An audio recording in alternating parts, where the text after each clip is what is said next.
your flesh and blood. And welcome to Tell Me Your Story. I'm Richard Dugan, your host.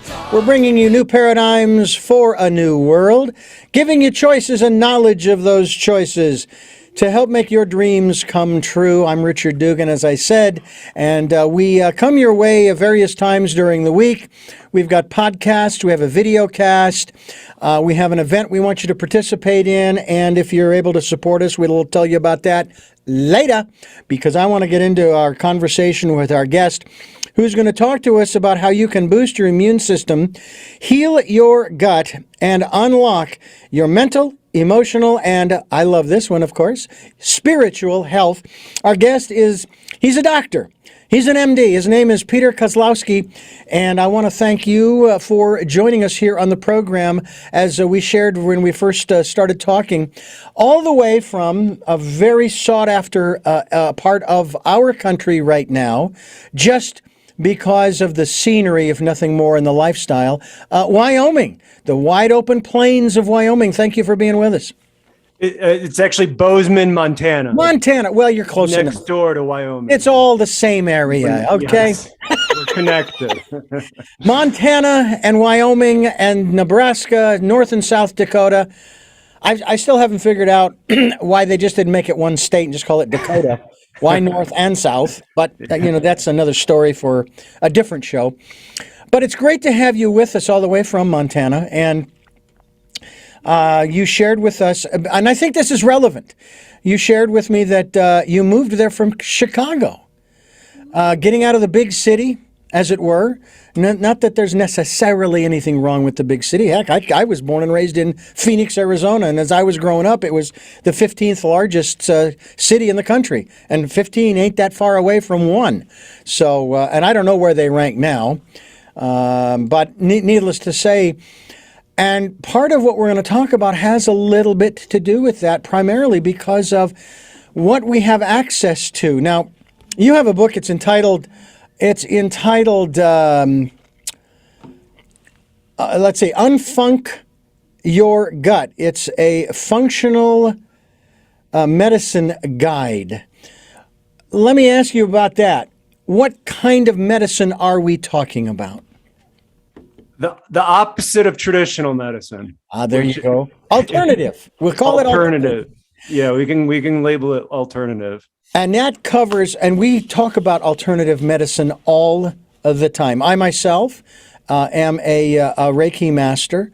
One of the things, though, that I came up with during one of the programs that I kind of realized as we were talking about the body's chemistry. And of course, everybody in the country, well, not everybody, but some people, they're not real happy with what we call the traditional, I'm using your word there, pharmaceutical industry. But the reality is, we have our own pharmaceutical company built right inside of us. The issue, though, is, are we adding the right chemistry to our bodies in order for that pharmaceutical company to manufacture the, I'm going to say chemistry rather than drugs, in order for us to be properly functional individuals? And that's really where you're coming from as well, isn't it? Yes, sir. Absolutely. So talk to us about this aspect. First of all, what's your area of specialty as an MD? So I went to residency for family practice, and I was a family practice resident. I graduated family practice residency. I did the board exams. But very early on in my career, I was introduced to functional medicine. I thought it was a hoax. I thought it was a joke when I first heard about it.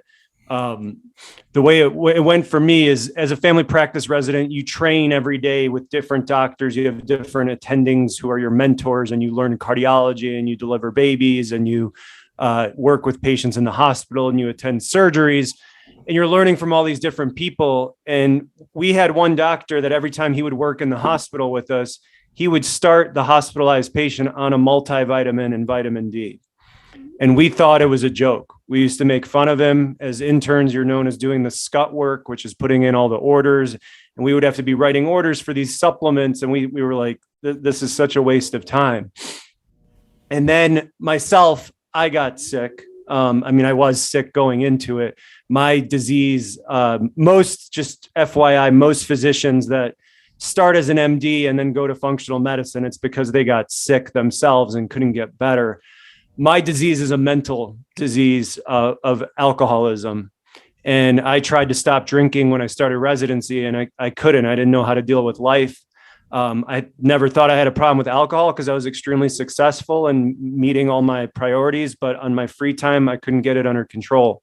So I took a 6-week break from residency, and I went to a treatment program that had nothing to do with alcohol. It was all about why. Why do you drink? And it was hours and hours of group therapy. There was yoga, meditation, acupuncture, exercise, talk therapy, all these things that I thought were full of crap. And I was brainwashed. I was that my general belief is that we come out of medical school and residency brainwashed by the drug industry. So this was kind of my opening, seeing like, wow, all these alternative things are helping me stay sober. And then I went back to residency, went back to work. And one day I asked Dr. Batra, the guy that I was talking about, hey, why do you do this? Why are you giving everybody multivitamins and vitamin D? And he said, because I'm studying something called functional medicine. And he took me to the website, and I was impressed right away. It was the root cause. So we are taught as traditional doctors to listen to you, hear what symptoms you have, give you a diagnosis, and then give you a pill for that diagnosis. That's basically it when it comes to chronic disease. And as a functional medicine doctor, I was taught how to listen to you, put together your story on a timeline, starting from the time before you were born, when you were in utero, up until whenever you meet me, whether that's at 3 years old or at 75 years old, and figure out the why, the underlying cause. Mm-hmm. And in general, it's what does your body have too much of, and what does your body not have enough of? And too much is inflammation. And that comes from our food supply, our processed food, our genetically modified food. It comes from environmental toxins like lead and mercury, and mycotoxins from mold.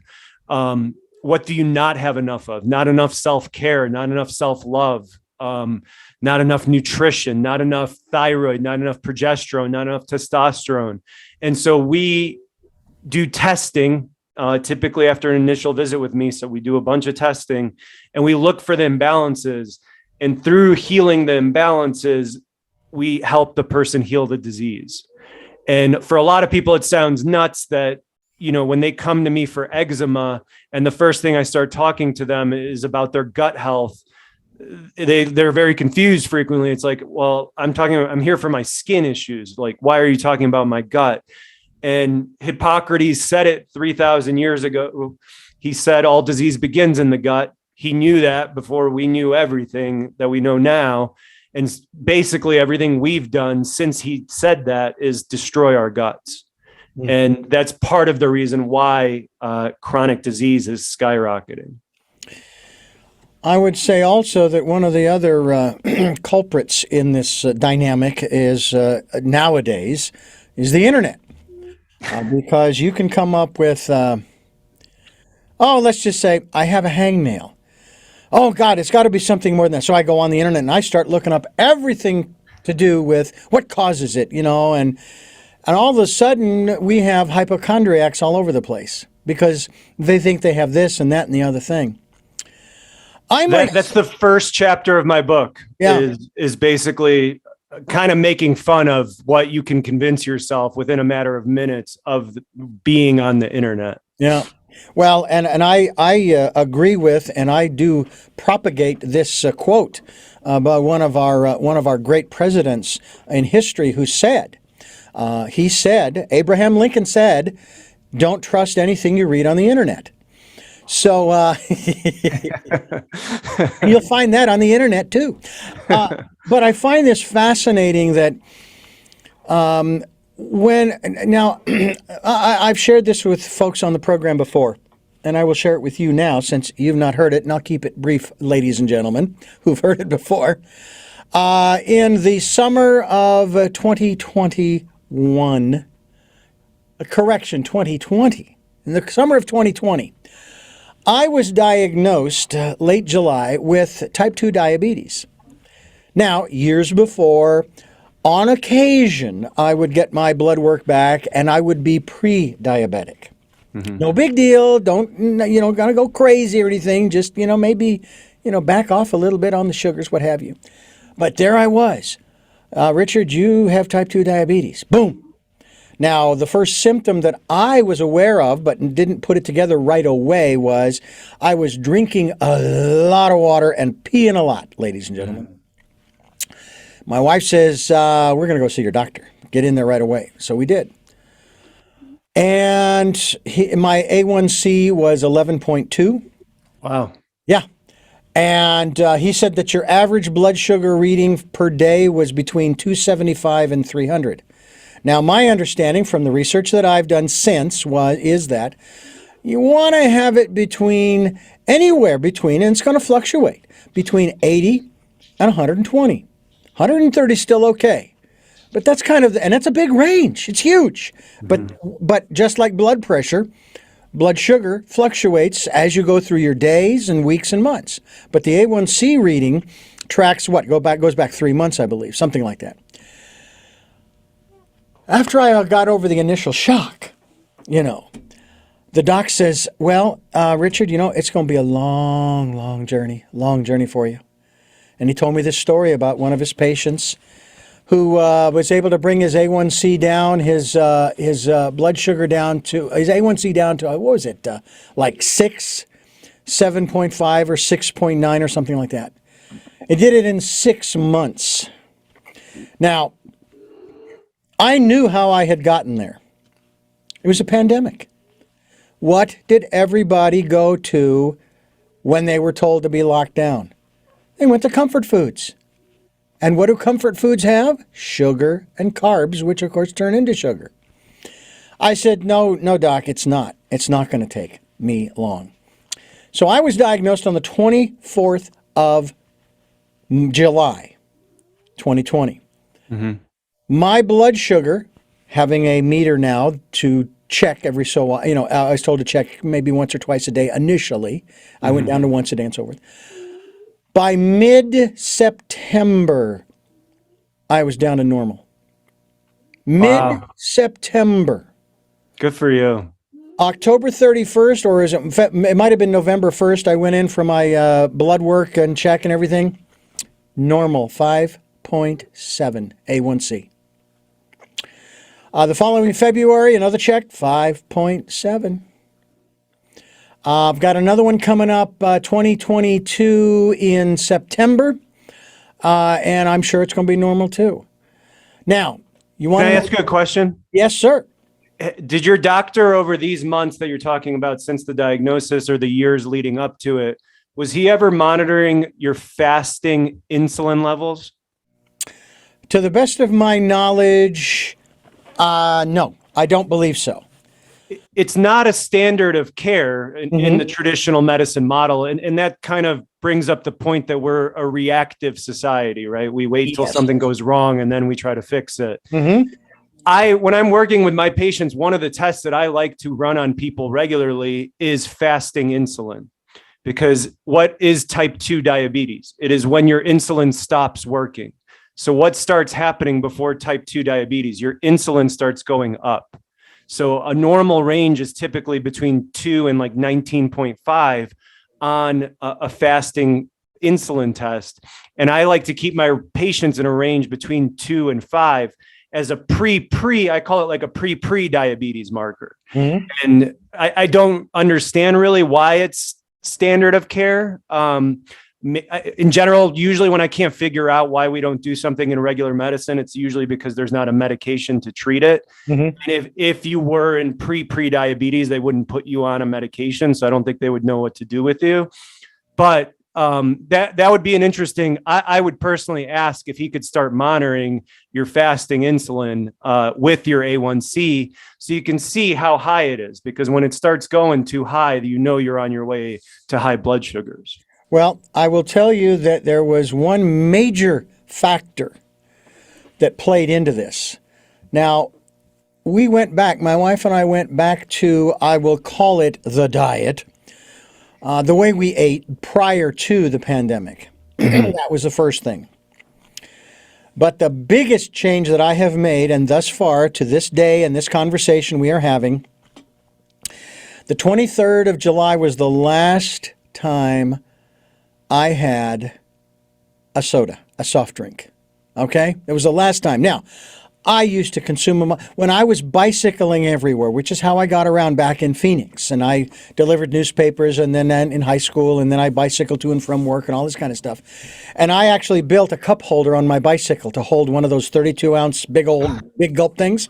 And I'd go into the 7-Eleven or I'd go into the Circle K or what have you, convenience store, and I'd fill her up with ice, and then I'd fill her up with Pepsi or Coke or whatever it was. And I would be bicycling. Now, I wasn't aware that I was drinking a lot and peeing a lot at that time, but then again, I was also exercising. I was out there moving and all that stuff. So back then, it probably wasn't an issue. But the desire for the fizz, not the sugar, more the fizz than anything else. So the 23rd of July, 2020, last one. What I supplement it with? Now, bear in mind, someone's going to say, but Richard, hey, one step at a time. I switched to the sparkling flavored waters. Bubbly? Yeah. Yep. Now, granted, what I'm drinking is coming out of, oh my God, dirty word here, a plastic bottle, as I said, one step at a time. Okay? Right. So, yeah, and that's what and I'll mix the flavors. I might even mix it with, I may even use it as a mixer for, I like pineapple vodka. And they've got a pineapple coconut flavored sparkling water. Love it. Yeah. Anyway, I told the doctor it wasn't going to be a long ride. And by the way, when was the last time you used the word with one of your patients and their turnaround, you've used the word miraculous or miracle? That my doctor used that with me. I don't know that I use it that much. I mean, I think that what we see in functional medicine is miraculous. But, so I guess I tell patients for motivation, like, hey, this is what this person did and this is what happened to them. Sure. But I don't know that miraculous is in my vocabulary that much. Well, I was surprised that he used it, and I'm hoping now that when he gets somebody else coming in there with type 2 diabetes, he will tell my story that I did it in a month and a half. It can be done, but... And it doesn't have to be miraculous. It doesn't. Yeah. But here's the kicker, and that is that as we're going through this process in August and September and October and even to this day, and these commercials come on for the type 2 diabetes pills to reduce your A1C and so forth, down to, and they say 7. I have to sit there and I am stunned, but I chuckle at the same time. Now, was I put on metformin? Yeah. Mm-hmm. He told me to take 2 a day. Mm-hmm. I did for about 3 weeks. But as I noticed my blood sugar levels coming down, I went to 1. And there wasn't a significant change in the decline of the blood sugar readings. So I stayed on 1. When I went in for that February check, which was the second time he checked, and it was normal, he says, you can go down to 1. So I stopped taking metformin altogether. But I've never told him that I self-prescribed in the reverse. And I now have like 200 metformin tablets. Wow. Good so for I you. gotta take those and put those in that big blue bin that we've got here in California where you get rid of prescription drugs. One of the things that I want to ask you about, because we kind of talk about this, and it's to me it's related because I want to get to this particular area. You're talking about the mental, emotional, and spiritual health of the human being, as well as the physical. Let's not forget that. Right. But I can certainly understand the mental and the emotional due to the chemistry, as I mentioned earlier in the program. How does this whole aspect of the gut and getting the chemistry back into the proper homeostasis, if that's the correct word, how does that impact the spiritual health of a person? So it's a two-way highway, and this is kind of my passion to talk about is the gut-brain connection, and what is it? What exactly? Why does it work the way it does? And when it's interesting because of the internet, people are out there and convinced that if they just find the right diet, or if they find the right supplements, or if they find the right testing, or if they find the right protocol, they're going to heal. And when I bring up their mental, emotional, spiritual health, they usually tell me to F off or look away or just kind of shut down. And they're like, that's not why I'm here. Yeah. And I said, I'm, with what I've been through in my own life, I'm like, I don't really care if that's not why you're here. You're here to heal, and you're here for my advice. And I promise you that if you don't make your mental, emotional, spiritual health the focus of your health, you're not going to heal. You can follow whatever diet you want. You can follow whatever supplement regimen you want. You're not going to get better. And when it comes to the gut, so your gut is a tube that starts with the mouth and ends with the anus. It has openings on both ends. Mm-hmm. The first thing I like to teach people about the gut is that the inside of the gut is actually considered outside of the body. So if you swallow something and poop it out, it's never been in your body. And a lot of people have heard this term leaky gut. Your gut is a barrier. It's the entryway into your body. So when something crosses across the gut barrier and into the blood, it's now in your body. And that's why Hippocrates said all disease begins in the gut, because the environment gets into our bodies through our gut. It works like the skin. The difference is the skin is 3 layers of cells. It's very thick. The gut is a single layer of cells, very thin. So it's much easier for things to get in through the gut. But people wash their hands 10 times a day, but then they throw anything in their gut tube. And so that's kind of the first thing that a lot of people don't know about the gut. We're not taught about it.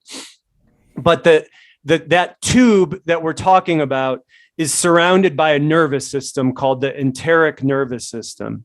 This nervous system has more neurons than your brain does. So the whole tube is surrounded by a nervous system.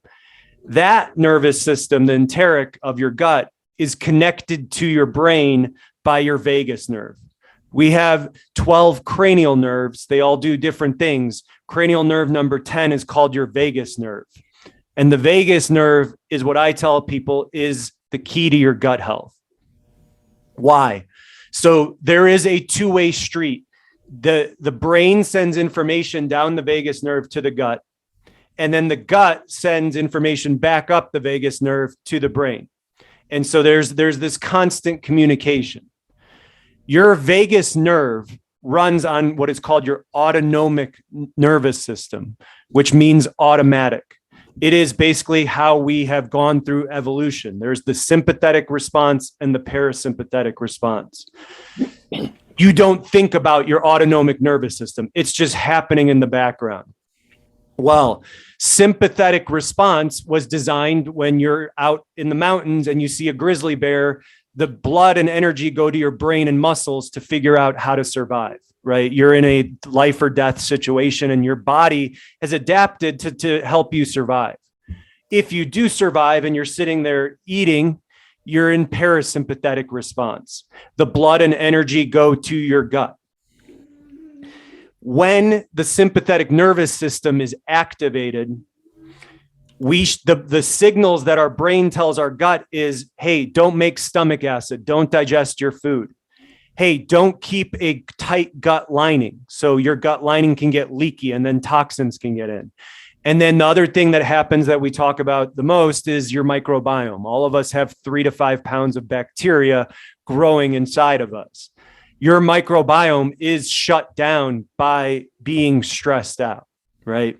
So what has happened, I think, and it's obviously been made worse by the pandemic, is people are living as if they're running from a bear 24/7. The first thing we do is we wake up and we check our phone. And whether it's you go to social media first, or you go to the news first, or your email or your texts or your calls, right away, for most people, it's not a relaxing environment. It's okay, fight or flight, sympathetic nervous system. The mind right away tells the gut, we don't need you today. You're not going to operate today. So good luck. We need to survive. And when you live that way, chronically, for some people, disease can onset in 3 months. For some people, it could take 50 years before the issues start. But that's the connection. And that's why I try to teach people. I'm like, I can give you the right testing. I could diagnose you with candida and SIBO and dysbiosis and low stomach acid and maldigestion and all this stuff. But if you mentally get in the way of what we're trying to do, you're never going to heal. And one of my favorite things that I learned through recovery, I had a therapist tell me that trauma is anything less than nurturing. And most of us think of trauma as violence and war and things like that. Trauma, from this definition, can be something as simple as coming home from school when you're 5 years old and your parents are working, so they don't have time to pay attention to you. That sets off a signal of, I'm not good enough, which sends the brain, then tells the gut, hey, you need to slow down. You're taking up too much energy. We need to survive. And then, the child could start having symptoms, or they come into my office at 25 and they've been diagnosed with Hashimoto's, or 40 and rheumatoid arthritis. But it started with just little traumas and our lack of focus on the mental, emotional, and spiritual part. And I fully understand, like, I don't ever judge anyone, because I've been through hell and back, that why they don't want to work on it, why they don't want to look at their relationship with their parents or with their spouse or with what happened to them as a kid. Like, it sucks. It's a lot easier to be on a strict diet, taking 20 supplements a day and hoping that you're going to get better. But and this is not the story for everybody, but this is what I've seen over and over in the years, is when I'm a perfectionist. So I only think about my patients that don't get better. And what have I seen over the last 10 years? It's that constant focus of just turning me off when I try to bring up that mental, emotional, spiritual component.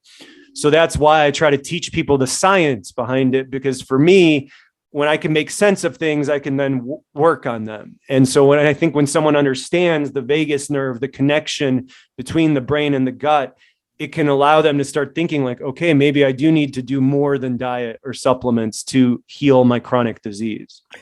Dr. Peter Kozlowski is my guest. His book is called Unfunc Your Gut, a functional medicine guide. We certainly hope that you'll get a copy to help boost your immune system, heal your gut, and unlock your mental, emotional, and spiritual health as we continue our conversation here on Tell Me Your Story. I'm Richard Dugan, your host, and it is really a pleasure to have this conversation with Dr. Kozlowski. And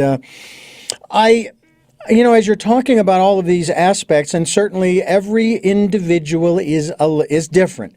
Yes. So one of my arguments, not really an argument, it's more of a discussion I have with my doctor, who has a great, shall we say, bedside manner. Uh-huh. He's very optimistic, very positive, but he's also very truthful. He's going to lay it out for me. He says, look, okay, your cholesterol might be just, a tad high or a tad, different things of this nature. I mean, he didn't hold back when he told me I was type 2 diabetic. He might as well have told me I had cancer, because I would have been in shock just as well, but would have said, well, you know what? Okay, well, let's figure out a course of action here. And of course, my intuition was already telling me the course of action. And I had made that commitment many times, kind of like a smoker. I can quit any time I want drinking sodas, And I did. I quit many times until now. Now, I can still go out there today and I can pick up a soda. I can go out and buy a small bottle of, and I will tell you that it is not going to lead to me drinking even more. Because I've actually, as I said before, it wasn't the sugar, the sweet, even though I loved the sweet at the time, it was the fizz.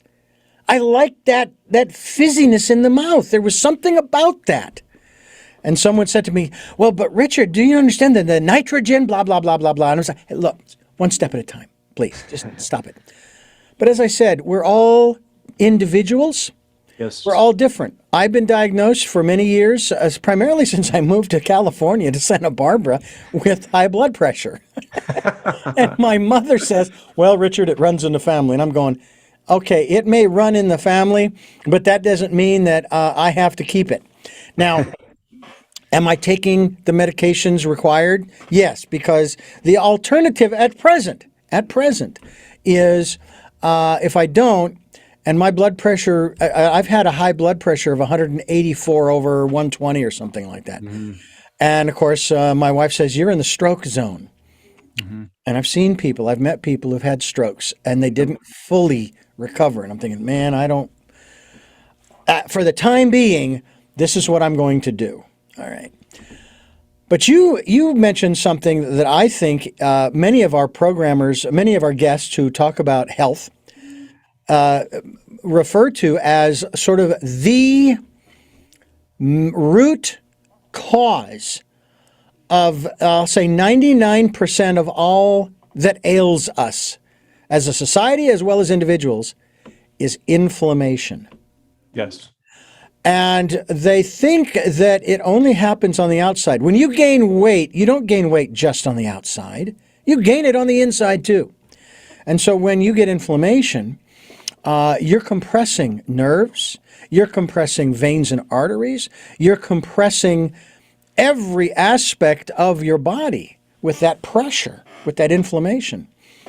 And there was one area that I wasn't aware of. Now, as a kid, I hated tomatoes. Today, I love them. I can't get enough of them. They're delicious. Well, although I'll put avocados above them. But anyway, I did not know that the seeds of the tomato caused inflammation. Last night, my wife made us grilled cheese sandwich with avocado and tomato. And the first thing she did when she sliced open that tomato, scooped out the seeds. And I think that's one of the problems is that as much information as there is out there on the internet, people don't know what to believe. Right. And it's like, man, I wish there was a source we could go to that we could genuinely trust that A, would give us today's accurate information, but also acknowledge, hey, but we're still researching. This might change tomorrow, but this is where we're at today. Talk to us about the impact of this chronic issue we call inflammation. So that is the core, right? And that is the core of functional medicine, is identifying inflammation. And I think one of the things, two things about me is that I'm like your doctor. I'm extremely blunt with my patients. I don't sugarcoat things. I'm a first-generation American from Poland. That Eastern European bluntness is still in me. But the other thing, so inflammation is very difficult to test for. Right? People are like, well, I want to do a test for inflammation. And in traditional medicine, we have what's called a CRP, a C-reactive protein. We have sedimentation rate. And those are kind of the two main markers we have for inflammation. So it's very hard for people to figure out, because if you go to your doctor, unless you're in an extreme accident or a very acute flare of some kind of autoimmune disease, your CRP and sedimentation rate are probably not going to be elevated, but you still might be very inflamed. And that's the whole goal of what we do, is to try to identify it. And so being through recovery, my other focus, so that's what I wanted to say, was I like to keep things as simple as possible. Mm-hmm. For me, my recovery, I have to keep things simple. For my patients, I like to try to keep things simple. So there are basically 5 major areas that I look for inflammation. And number 1 is food.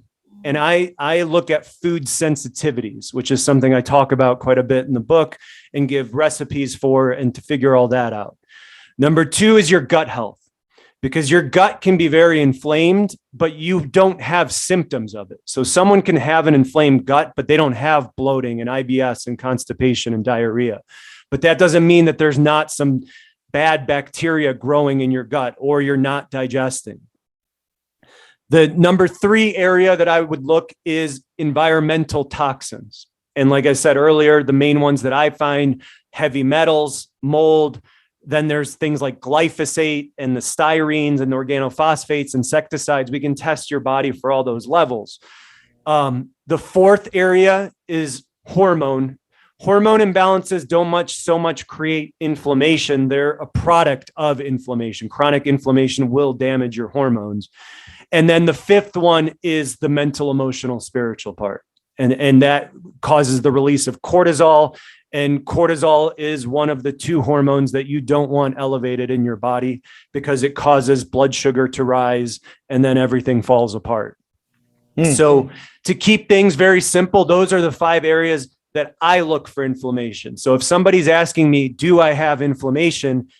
I can't run a test that says yes. I can run a test that says, hey, your gut is screwed up, or hey, you've got a bunch of lead in your body, or hey, your body's full of mold. So that is something that creates inflammation. So I'm going to go ahead and assume you have inflammation, since I can't really prove it any other way. We know that you don't want a bunch of heavy metals in your body. You don't want an imbalanced microbiome. You don't want a very inflammatory diet. So through testing those things, we can identify the sources of inflammation. But to actually test for it, especially if you go to your traditional doctor, they're going to do a CRP and a ceterate. And they're going to tell you, no, you don't have inflammation. And you might come to me, I run 4 tests on you, and I let you know that you're completely screwed up. Like, everything is imbalanced. Yeah. Dr. Peter Kozlowski is our guest, and his latest book is Unfunc Your Gut. It is a functional medicine guide to help you boost your immune system, heal your gut, and unlock your mental, emotional, and spiritual health, as we are talking here on Tell Me Your Story. I'm Richard Dugan, your host, and I want to ask you, Dr. Kozlowski, about the correlation between a couple of diseases or conditions that I think right now, coming out of the pandemic, because I do believe we are coming out of the pandemic, whether or not we ever see the disappearance of COVID or not, they say it's going to be with us forever. All right, just like influenza and some other things. But what about the correlation between some of these different conditions, such as heart disease? I'm not going to mention a bunch, just maybe 3. Sure. Heart disease, high blood pressure, and high blood sugar. Have there been any studies showing any kind of a correlation between any 1, 2, or all 3 of these particular ones, or others that if we just took care of, as you're proposing here, took care of our gut, all right, we would be able to maybe not completely eliminate, but at least reduce the risks, because it's been said that we all have the potential for many of these diseases or conditions. Doesn't mean we're going to get them, but depending upon what we do and what we put in our, as you put it, our gut hole, depending upon what we put there. But I also believe, too, through our other 5 senses as well, our eyes and our ears, that we could go a long way to make ourselves and our world a better place. I think the connection starts with food, with what we're eating, right? And being a first generation American, as a kid, my primary goal was to try to fit in, right? I wanted to fit in and be an American. And my parents were cooking Polish food, and my parents were speaking Polish in the house. And I was watching cartoons, and they were advertising Lunchables and pizza and McDonald's and Happy Meals and all this stuff. So my way one of the ways that I like assimilated into American culture was through eating like what they were showing me on TV and in shows. And that's a great recipe to develop diabetes, heart disease, high blood pressure, high cholesterol, all of it, because that food, our bodies, everything that functions in our body, whether it's your immune system or your thyroid or your brain, is dependent on what we're putting into it. Right. So if I'm putting into it a big meal, I forget what they used to call it at McDonald's, the big breakfast. And then for lunch, I'm going to Subway. And then for dinner, I'm going to Taco Bell. All this stuff it's not giving my body any information or any support to function properly. Mm-hmm. And our bodies are amazing because people can go on like that for 40, 50, 60 years and not get sick, right? Some people get sick very young, but some people can live like that forever and they never have a problem, which just shows, I always talk about how resilient our bodies are. Like they're amazing how hard they fight to keep us alive. But when you're putting in that bad information, not only is it lacking nutrients, but it's telling your body to attack that food. It's creating more fat. When you're fat, they call it adipocytes, your fat cells actually release more inflammation. So the more you gain weight, the more inflammation that's released. Like one of the things that a lot of people that drink a lot of pop, I'm from the Midwest, are being diagnosed with is fatty liver, which is basically a bunch of fat around your liver. Well, that is sending inflammation into your liver. Those cells surrounding your liver are now inflaming your liver. And then you're smoking or drinking or stressed out or eating an inflammatory diet. And it's just this constant onslaught. And so that's what we need to break out of. And one of the best ways to do it is through diet. I think the diet is a core. I mean, it to me, I feel like the food industry and the pharmaceutical industry are very connected. I've also found it interesting that the price of every single thing in this world is going up, but you can still go to Wendy's and get a Baconator for $1. You look at the fast food places, they seem to be the only places where prices aren't rising. Mm-hmm. And that's going to encourage people to eat more of that stuff, which is going to give you heart disease, which is going to end you up in your doctor, and you're going to need more pills. And the cycle kind of just keeps going and going. So keeping it simple, because there's so many diets out there. That's one of the things I make fun of is like one day you have to be vegan. The next day you have to be carnivore. The next day you're keto. And if you're keto, then you have to be doing CrossFit. And it's just this constant, like, it to me, it's just people trying to make money off of their next great scheme. Yeah. For me, that's not my intention. So the basic advice that I try to give people to start with is eat 9 to 12 servings of vegetables and fruit a day. The average American eats 1 to 3. So if you take your standard American diet, breakfast, let's say you're having pancakes or a breakfast sandwich or bacon and eggs, no vegetables, right? No fruit. Then you have lunch and you're having a sub sandwich, which has iceberg lettuce, which is the only vegetable that doesn't have any nutritional value at all. And maybe 2 slices of tomatoes, right? And that's with some chips and a pop. And then dinner is a piece of meat with potatoes and a side of broccoli or green beans. So there's our 1 serving of vegetables and fruit a day. Mm-hmm. One of the recipes I give in my book is, we call it the breakfast salad club. Eat a salad for breakfast. We have a cooked salad. We have a raw salad. But if you don't get if you don't start balancing out those servings of vegetables and fruit a day, you're not going to be able to get to 9 to 12 servings.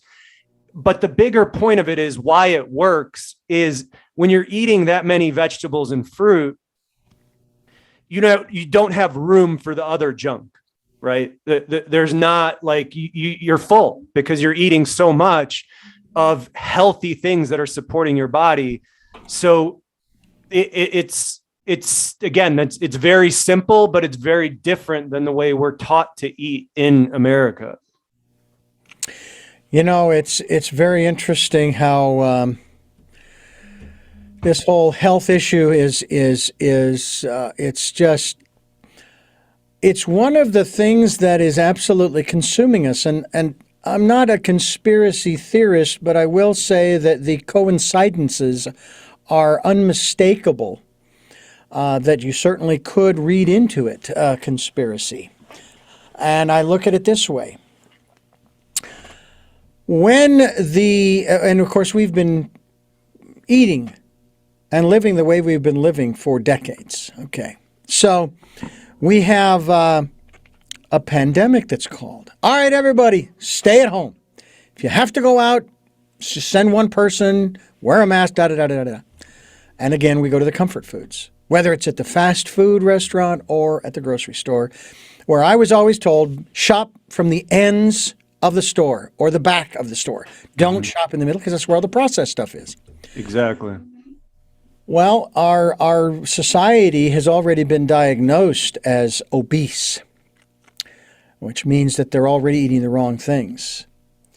And then this pandemic comes along, and then people are getting it, and some people get a little sick, some a little more sick, and some unfortunately die. Mm-hmm. There was a study that was conducted, you might call it a survey, but it was in, I think, June or July of 2019 in New York, where they had the massive uptick. And they had these refrigerator trailers filled with the bodies of the dead. Mm-hmm.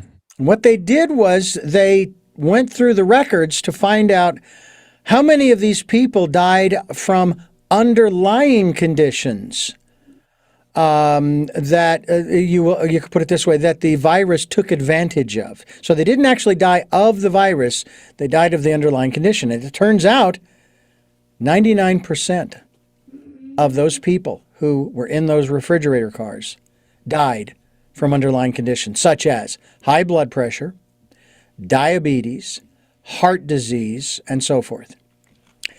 So it seems like the stage was set.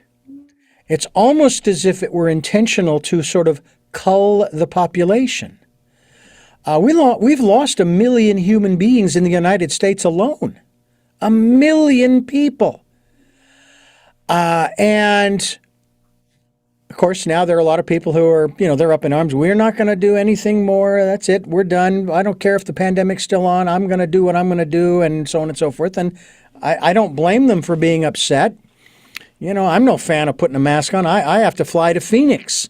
I'm going to have to wear a mask on the plane unless, they miraculously drop the mandate. They just did. Oh, did they? Yeah, yesterday or the day before. Wow. Well, then that'd be kind of nice not to have to wear the mask on the plane. But you know what? I'm going to have it with me just in case they say, no, I'm sorry, you got to put it on. Okay. Yeah. And that's the other thing, too, is I bought the plane ticket knowing, hey, it's a private company. That's their rules, not mine. And if I'm going to get on their plane, I'm going to follow their rules. I am not going to be on one of those videos. And then paying $60,000, $70,000, $80,000 in fines for being an unruly passenger. Come on, people, get a grip. These are not public airwaves, if you will. They are private airplanes, private trains, private bus companies, et cetera, et cetera. They get to call the shots. The grocery stores that you go into, they may not have the sign there, but it still is implied, no shoes, no shirt, no mask, no service. They can call the shots. So you need to be aware of that. In any event, it is fascinating how this has all unfolded around the globe. I don't know what the level of death has been in various countries. Whether there have been countries that have had more, but then again, maybe there are countries that have had more that have a larger population. Although we're considered, I think, either third or fourth in population around the world. China's number one. I think India's number two. They are all up in the billions, 1 billion, billion and a half each, I think. And then the United States is like 350 million, or give or take. But again, I don't know what the percentages are in other parts of the world. But still, 1 million people. Those are human beings. And I hate it when they start talking about the numbers. They're not numbers. Yeah. You know, I just lost my sister to cancer. I'm sorry. You know, and she's not a number. She's my sister. And even if she wasn't my sister, she's still a human being. You Right. know, so people, you know, you need to kind of wake up and understand that there's more here that needs to be done to make this all I don't want to say more palatable, more understandable, and hopefully it gets into the ears of the people. But I have to wonder, Doc, if our chemistry's all screwed up, then how are we even able to process this information in such a way as to make, how do I put this, beneficial choices for ourselves? If our chemistry's all screwed up and our brains aren't functioning normally, how's that even possible? It's not. This is obviously a struggle for all of us in different ways. One of the comments that I would make is, the numbers are staggering when it comes to the human beings who have passed away from COVID in regards to the levels of diabetes and high blood pressure. But then there's also this group of people that are being called healthy, that are passing away or developing chronic COVID symptoms. Well, it gets into what we've been talking about. Your regular doctor isn't going to test you for mold or heavy metals or your gut. So they're going to tell you you're healthy. What I'm finding in people with like long COVID is that they had undiagnosed issues, whether it was with food or their gut or with toxins, that they actually aren't healthy. They might feel okay, but their body underlying is inflamed. And if your body underlying is inflamed, you have a virus that takes advantage of us. It gets very ugly. So I do think that these issues need to be talked about more. I'm doing my part, and it'll always be the minority, because the solution for the overwhelming majority of what I do does not involve medications. And so there's not the money and power behind it. But to me, people don't know, people can be eating the standard American diet and think they're healthy. And then all of a sudden they get, they're on a respirator for COVID. And it's like, well, I was healthy. I didn't have any diagnoses. Well, what did your lifestyle look like before that? And so I think a lot of people, there's just a lack of understanding around our health, in regards to what health is and what is bad for our health. Which is mostly what is good for people's pockets. You've broken your book into two sections, parts 1 and 2, and you've got, I think part 2 is probably the most significant, especially when you start looking, folks, at some of these recipes. And that's one of the nice things about it, is you're not just offering some solutions, but you're also or making people aware of the situation, but you're also offering solutions through the process. Now, I may not be a real fan of this, although I haven't read the whole recipe, don't get me wrong, but you've got some other things in here. There's, I noticed here, there's a thing, celery juice and John's go-to greens. You've got some grasshopper shake, which is probably not real grasshoppers, ladies and gentlemen. Don't get worried. No bake almond coconut cookies. Ooh, I like that, especially the coconut part. Then there's herbed oil, lamb and root vegetable stew. I'm just flipping through here, folks. Baked salmon. Oh, you got me already with avocado salsa. I'll take it. Have mine delivered, would you please? You have Asian slaw. I mean, just it goes on and on. And of course, one of my all-time favorites, guacamole. Matter of fact, if you drop me into a vat of guacamole or pureed avocado, don't try to rescue. I'll eat my way out. Okay, I will eat my way out. My favorite food too. Yeah, sweet potato fries. By the way, I also happen to co-host a program called the Farm to Table Hour, where we talk about farmers markets, and we often talk about these different fruits and vegetables. And I am constantly being undone by my co-host, Sam Edelman, who is the general manager of the local Santa Barbara County Farmers Markets, by virtue of the fact that he keeps telling me that, no, Richard, that's a fruit, not a vegetable. Or, no, Richard, that's not a vegetable, that's a fruit. And I think that's one of the other things that is so fascinating. Tomatoes, fruit. Avocado, fruit. We even went down a laundry list of what I thought were vegetables.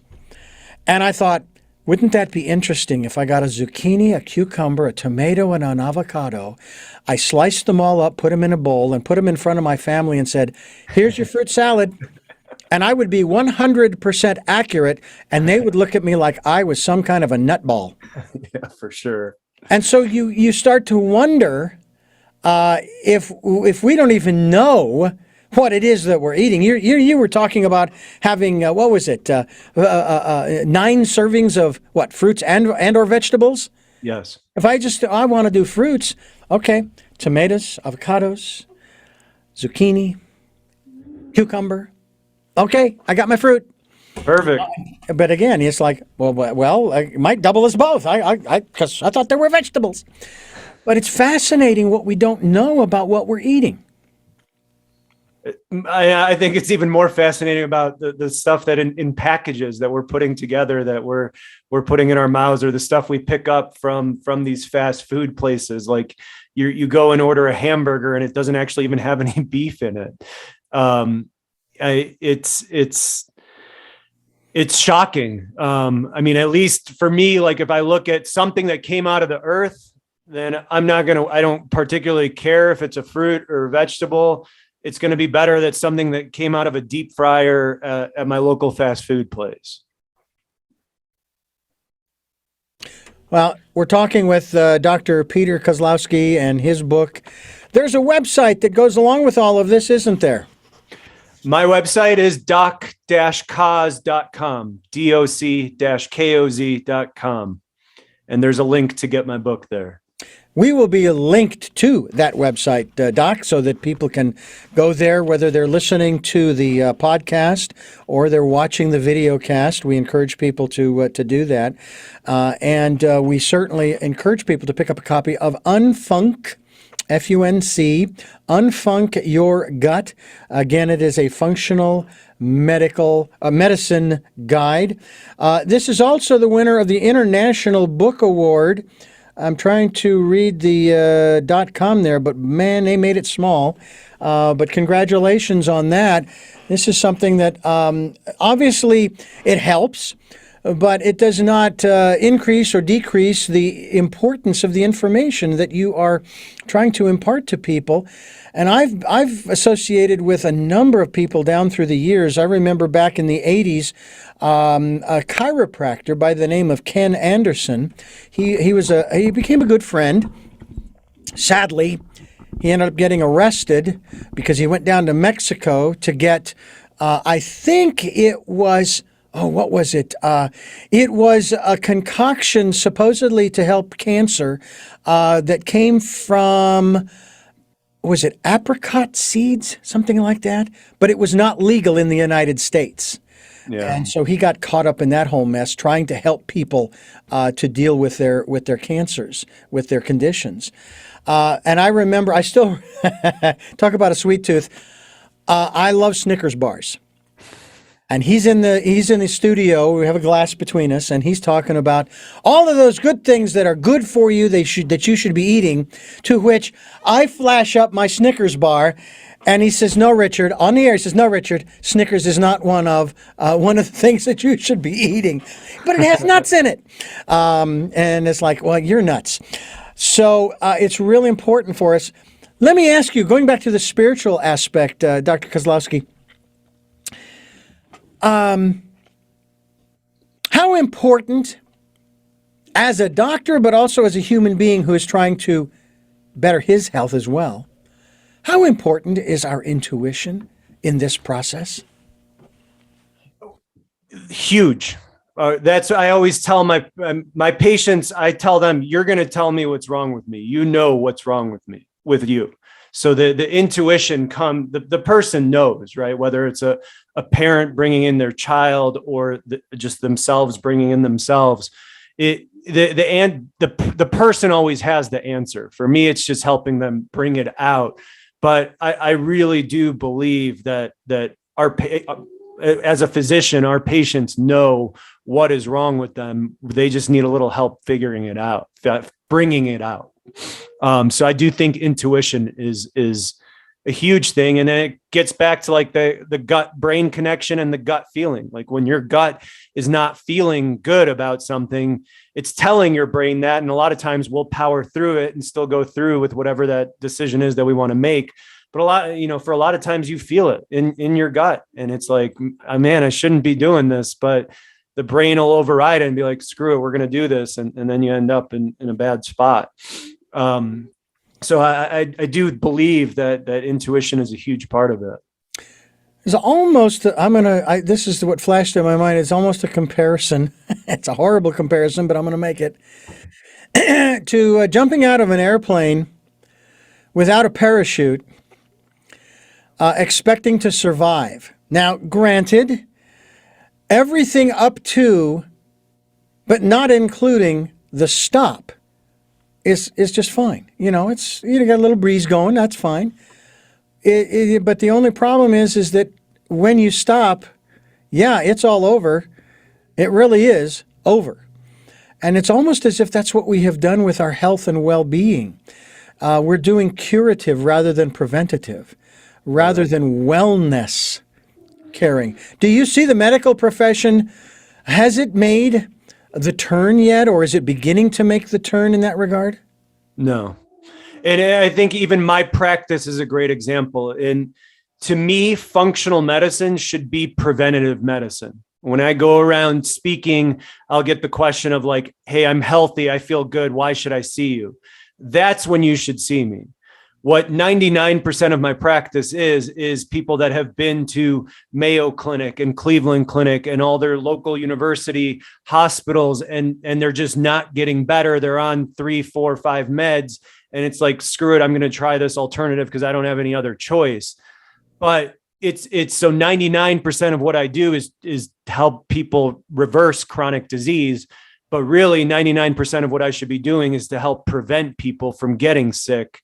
But it's just not the world. It's not, I don't know. I don't really see that shift happening. I still see kind of the same percentages of people that are coming to me for some kind of chronic disease versus how rare it is that someone comes to me as like, hey, I want to, prevent dementia from happening, or I want to help my bones from falling apart and getting osteoporosis, or I want to prevent getting high blood pressure. It's my doctor told me that I have to take this med, and if this med doesn't work, then I'm basically screwed. And so please, fix this. Yeah. And really, you don't fix anything. The individual is the one. You'll facilitate, but it's the individual that has to do the work. I don't do anything. I just give information and I give guidance, but it all comes down to the individual. And that's actually one of the things that I learned early on in my practice is we'll get a lot of times a phone call from a wife or a husband or a child that says like, hey, will you see my dad, or will you see my wife? I want to schedule a visit for them. And we very quickly learned that we had to create a rule of we need to speak to that person first, because functional medicine only works if you work it. It works amazingly, and it's incredible, the results and the things that people can do, but it's all on them. There's nothing, I don't have magic pills. I can give you guidance but then it's up to the person. Yeah. And so that's when sometimes people ask me, well, how long before I'm not going to need my blood pressure meds, or how long until I completely feel better? I have no clue. It's completely out of my control. Some people walk out of my office and follow everything I say and then I don't hear from them. Some people don't follow up. They come into my office and then they call 3 years later and say, I'm worse. And I want to try again. I want to actually do something. So once someone leaves my office, I have no clue what's going to happen. Yeah. But it's all we try to do is give the tools and support for making the right decisions and getting through some of these tough conditions. Well, it does seem, though, that it's literally an uphill climb or uphill battle of sorts. Primarily because of the fact that if the chemistry is out of whack, that means the thinking process is out of whack, mental emotional processes are out of whack, in addition to the physical, the biology itself is out of whack. Ergo, your spiritual health and well-being is also out of whack, and you're not going to make what we like to talk about, choices. We bring people to choices and knowledge of those choices to help make their dreams come true. But how are you going to do that? It's like my wife and I we had a black Volkswagen Jetta. Beautiful, beautiful car. And it was a diesel. And we took it to one of these car washes that would fill up your tank. And when we gave them the keys and said, okay, and it's a diesel, guess what they did? They filled it with gasoline. And we left and it went for about 100 feet and stopped running. Now they paid to have it, they had to have the tank flushed and they had to have the whole engine clean and da-da-da-da-da-da-da. And they paid for that because they screwed up. We told them, diesel. And that's basically what's happening right now is that our society is filling their diesel tank with gasoline or vice versa. Or they're putting jet fuel in there thinking, oh man, that'll really get things rolling. It's jet fuel. Yeah. And it just won't work. Are you at all optimistic for our civilization's health and well-being? Because it seems to me like our future is dependent upon whether or not each one of us returns our bodies. I love this term I learned back in the 80s. Returns to homeostasis. Yeah, I mean, it's tough in the grand scheme of things. I'd say I'm a little worried, but there's my world, my functional medicine world can feel really big when I'm just in that. But then, like, for example, I remember one day I went to Great America, like the amusement park, and seeing the lines like for funnel cakes and seeing the lines for just and all the things that people are consuming. So I look and, it is concerning, but it's not people's fault. Like when you go somewhere and your only option is either nachos or a hot dog, it's like you need to eat. And it's not like anybody's making you, vegetables over there. And so I don't ever judge or anybody for making the decisions they do, because what's put in front of us is not there. There's nothing that is conducive to our health put in front of us. You have to go out and search for it. Yeah. And that's where I also, I talk a lot of crap about the internet and make fun of it. It's also a gift because there's all these people. My practice wouldn't exist without the internet, right? Because in the old days, you go to your doctor, they tell you have high blood pressure, take this med, and you're like, okay, this is what I'm going to do. Now you get told you have high blood pressure, you go online, you start looking, you're like, oh, this person did this or this person did that. So there's some good in it that there is more. I think the information's easier to obtain now that if you want to search out and learn more, it's much easier to just not believe everything that they tell you. Yeah. And I even see it in the process of like, I had to spend a lot of time and a lot of money to unlearn basically everything that the drug industry taught me. The functional medicine training was basically like reprogramming my brain to look at, and not everything they taught me was wrong. I still use components of my traditional medicine training. I also believe that traditional medicine in the acute setting is absolutely amazing. If you're having a heart attack, you don't want me to be talking to you about eating kale.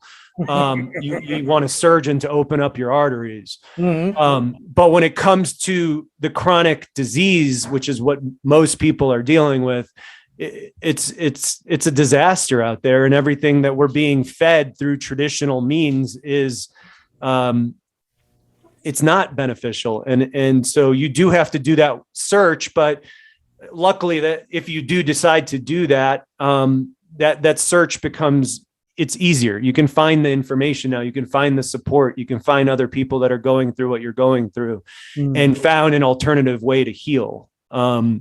So it's a battle. I mean, it's always going to be a battle against money and power. And so obviously, but people fight. So, I mean, I'm optimistic, I'm hopeful that people will continue to fight for their health and,